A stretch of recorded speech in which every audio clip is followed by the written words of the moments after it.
Markus 10 ayat yang 13-16 di sini perikopnya berkata Yesus memberkati anak-anak. Yesus memberkati anak-anak. Artinya Yesus memberikan suatu perhatian yang khusus kepada anak-anak. Mungkin anak-anak diperkirakan ya usianya bisa, kalau di sekolah minggu tempat saya melayani, usia 0 sampai 10 tahun. Kurang lebih anak-anak yang bertemu dengan Yesus sekitar 5 sampai 10 tahun ya saya rasa.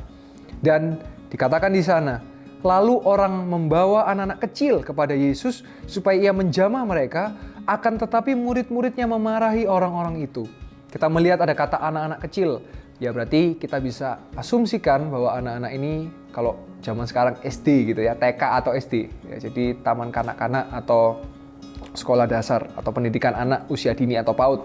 Dan ketika Yesus, orang-orang membawa anak-anaknya kepada Yesus supaya Yesus menjamah mereka, akan tetapi murid-murid Yesus memarahi orang-orang itu.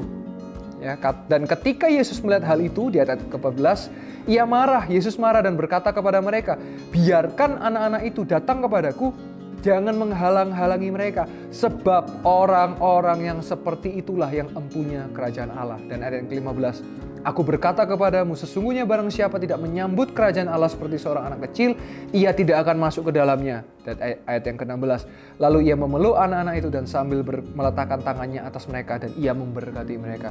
Bapak-Ibu Saudara, kita ditegur keras dengan kisah ini, dengan perikop ini, di mana ketika orang menganggap sepele anak kecil, nggak ada anggapannya, wah anak kecil, ya pelayanan anak, ya dilihat, ya sepele. Bapak-Ibu Saudara, saya mau katakan sesuatu yang sangat penting. Saya melayani di pelayanan anak dan saya mau katakan, anak-anak adalah penerus generasi. Mereka adalah regenerasi dari gereja-gereja, pemimpin-pemimpin. Jika kita tidak fokus pada pelayanan anak, maka gereja tidak akan ada regenerasi. Oleh sebab itu, ketika murid-murid melihat anak kecil gak ada hitungannya, anak kecil tidak ada artinya. Tetapi Yesus berkata, justru yang seperti anak-anak inilah yang mereka empunya kerajaan Allah. Justru dengan menyambut kerajaan Allah seperti seorang anak kecil, dia akan memperoleh kerajaan surga.